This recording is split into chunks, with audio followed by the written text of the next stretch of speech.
What's going on, guys? It's Deathmonk here. Today we're going to be taking a look into some more in-depth information about Black Ops Cold War. Now, just for a few minutes ago, before time recording this video, basically we've just gone through the rather interesting live event that was promoting Black Ops Cold War in Warzone, which is currently rendering and uploading at this present moment in time as we speak. So I'm just going to go quickly into this rather interesting pieces of information here, guys.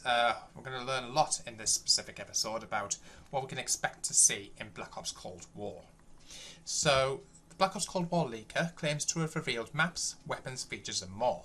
So this was revealed earlier today, but for those of you who didn't notice, in one of my other videos, which was rather interesting, basically we managed to see some leaked gameplay from one of the multiplayer maps that I think was called Satellite, and this was actually recently taken down due to a copyright claim by Activision. So, annual hype train for Call of Duty is running full speed once again as the community waits with bated breath for the high anticipated release of Black Ops Cold War this fall. Now, we actually managed to find out the actual release date, which I'll go on to later on in this episode. So the leak was released back on August 25th by YouTuber Salvation's Elite, who claims to have been sent information from a really reliable source. According to his source, there are 3 confirmed multiplayer maps in Black Ops Cold War. The first being a 6v6 map inside of a sort of club in the downtown area of Miami. Now that's going to be really exciting. There's apparently also one set in an open desert with unique features such as ammo crates where players can refill their ammunition and points where they can also change their loadouts mid-life. Now that, I believe, must be Satellite. I'll be surprised if it's not. And the third map was a 12v12 large-scale ground war map that supposedly features 3 gigantic warships in the open sea. Now, I think that one's called Black Sea, from what I understand. That's going to be really interesting. Each connected to each other by zip lines that players can use to get across the gaps. Now, as for the multiplayer modes, Cold War is likely to feature the usual selection of multiplayer playlists, but the leak has specifically mentioned a few. Hardpoint will be back, as expected, but there's apparently going to be an arrow that points players to the next hill each time. There's also a new one called VIP, which will work similarly to Safeguard in Black Ops 3 and 4. Some people may remember that. Safeguard's the one where you have to escort a robot from point A to point B across the map. And NAT teams will be tasked with either securely transporting a high-value target to a designated location or stopping the opposition from trying to do the same. So weapons, attachments and loadouts. So assault rifles, it looks like we're going to be getting the M16A2, the AK-5, SMGs, we've got the MP5, AK-74U and a Uzi style gun that we don't even know the name of. And sniper, we've got an M40 bolt action. Now, yeah, we've got a few others, but we're not sure on what they will be categorised as. We've got a Type 63, a Stoner 63, Type 15 and a Colt Commando. Now, as for how the loadouts classes will work, the Salvation Elite says there will be a hybrid of the Black Ops 4 Pick 10 system, this was used in Modern Warfare, and that players will be able to put 5 attachments on both their guns without them taking up a slot. Perks and field upgrades. As for perks, we'll have the standard 3 slots for perks, and there will apparently be some that increase the number of attachments one can put on their weapon up to 7. Most fans will also be happy to hear that Dead Silence will be returning as a perk, rather than the field upgrade in Modern Warfare.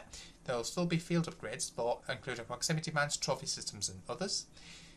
Score streaks, we're going to get Call of Duty styles are flip-flop between using kill streaks and score streaks in multiplayer, but it appears that Black Ops Cold War will feature a combination of the two. Streaks will be based on the points earned from chaining consecutive kills, however there will be multipliers that will increase on how much each of those eliminations will be worth. So in short, we'll be playing the objective, won't earn these streaks directly. It'll make them easier to earn since you won't have to get as many kills in a row. So as for the streaks themselves, the leaker claims that the list will include the UAV, the VTOL, Chopper Gunner, Cruise Missile, Napalm Strike and Artillery Strike. Now, other features and some miscellaneous details we found out. It looks like we're going to get CIA versus Spetsnaz as the 2 factions there. EKIA is back. Kills and assists both come together, both like in Black Ops 4.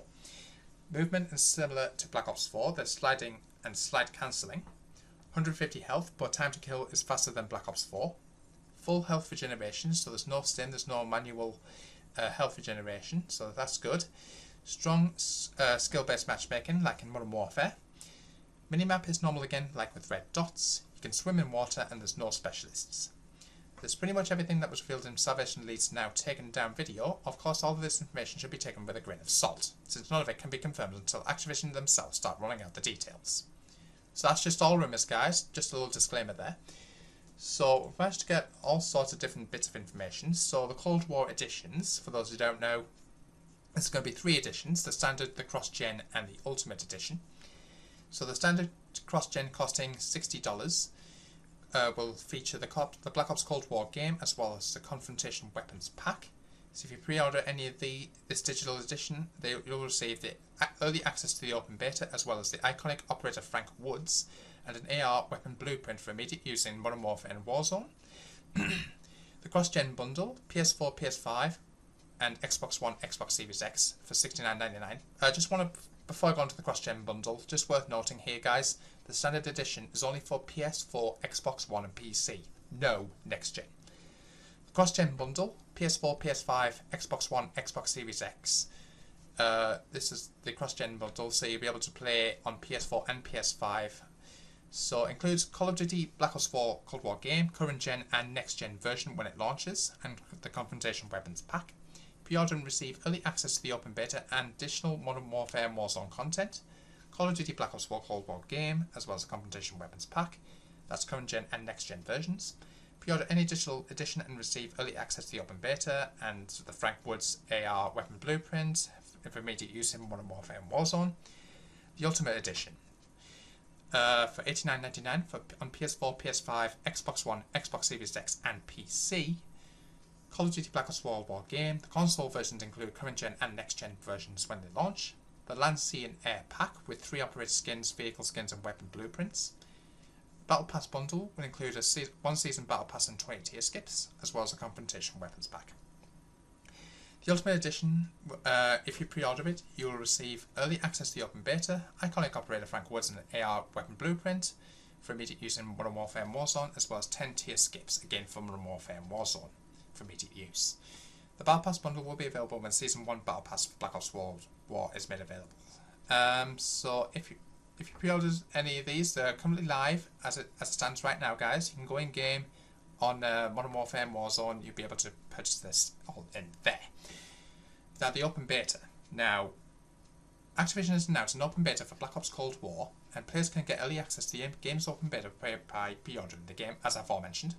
The open beta will give fans a chance to go hands-on with Black Ops Cold War ahead of the game's release on November the 13th. Players can get early access by digitally pre-ordering either the standard, cross-gen or ultimate editions of the game. Physical pre-orders are not entitled to any bonus content.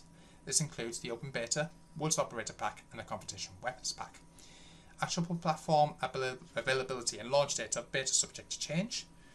And the minimum open beta duration is 2 days, and you do need an internet connection for it. So we don't know exactly what days this is going to happen. It's going to be sometime between now and November, but we'll have to wait and see. That's going to be interesting.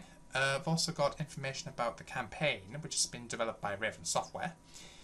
As I mentioned in another video, the campaign will be a direct sequel to Black Ops 1, which has been confirmed by Raven. During a virtual brief of the title, Raven Software's creative director spoke at length as to how the studio built the campaign. Dan Bunting from Treyarch said that in order to get this game out in time for next-gen launch, they partnered with Raven on making the campaign. Now, Raven was already in the process of designing a Cold War-based campaign. The Know Your History Call of Duty teaser trailer was actually the very first set or mood piece Raven created for this game years back. Treyarch says the campaign Raven is creating is worthy of the Black Ops name. Black Ops Cold War campaign will feature what players expect out of a Black Ops game, the conspiracy theories that drive the player through the story and the mind-bending moments as usual. The campaign being set in 1981, as mentioned in the rather interesting reveal that we got during the Warzone match. It laid out the perfect time period to tie in with the essence of Black Ops to it. The conspiracy around the presidential election, the arms race, the fear of World War III, and more all contribute to the overall story of the title. Raven says that 1981 has everything we need to create an immersive narrative with covert operations to high action.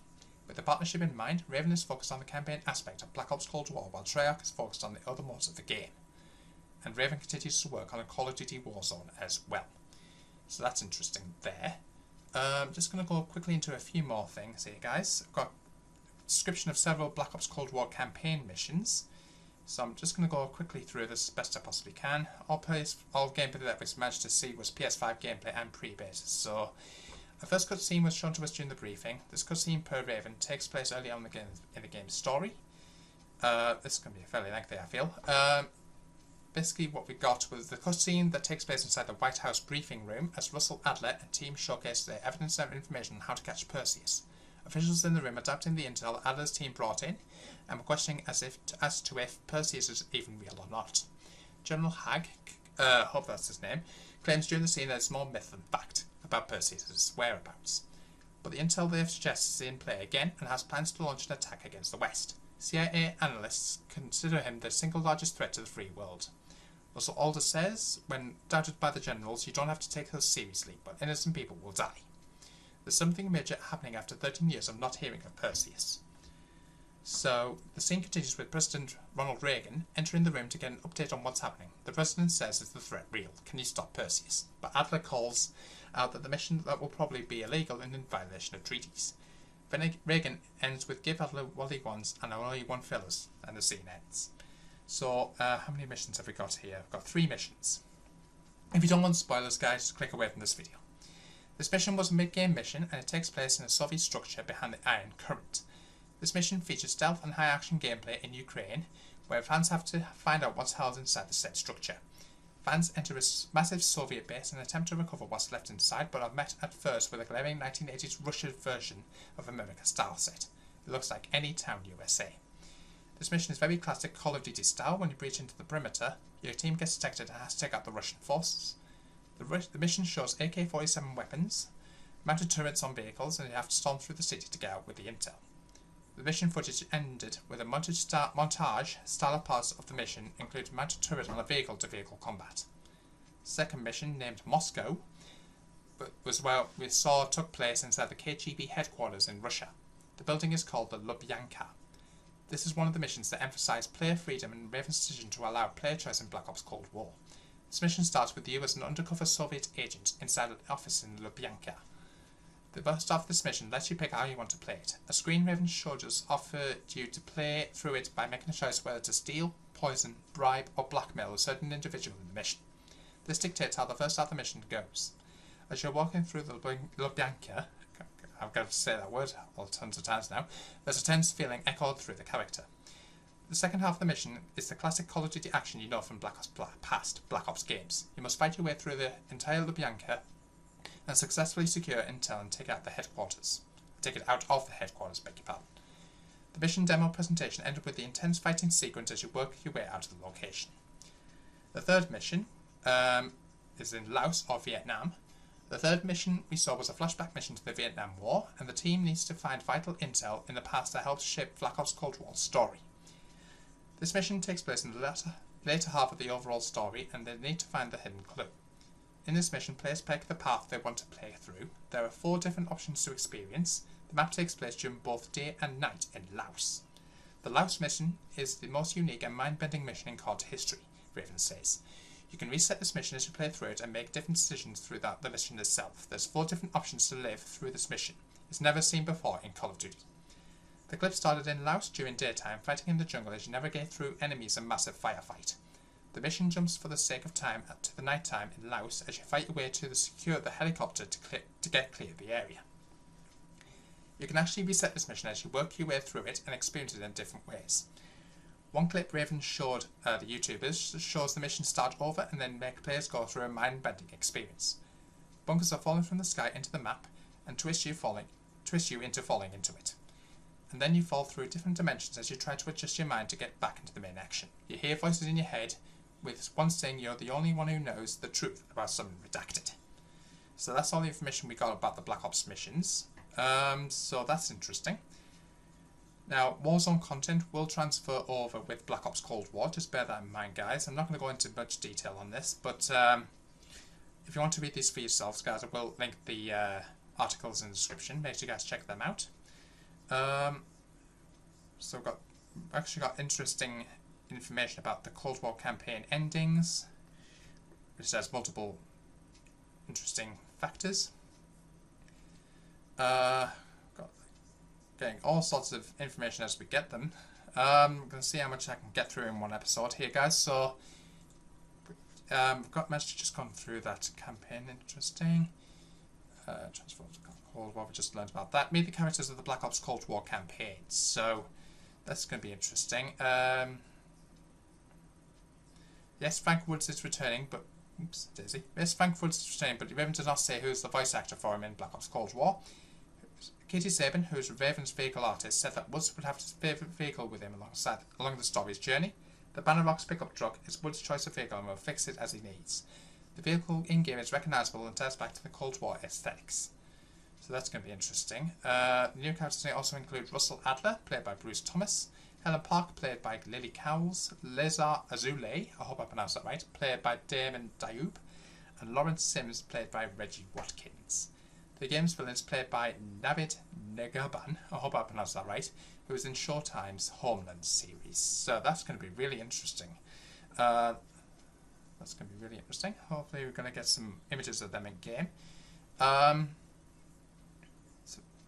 it's got multiple endings as the campaign. I'm not going to go too much into this, otherwise I'm just going to give too much away in one episode. If you want to read these for yourselves, I will link the articles in the description.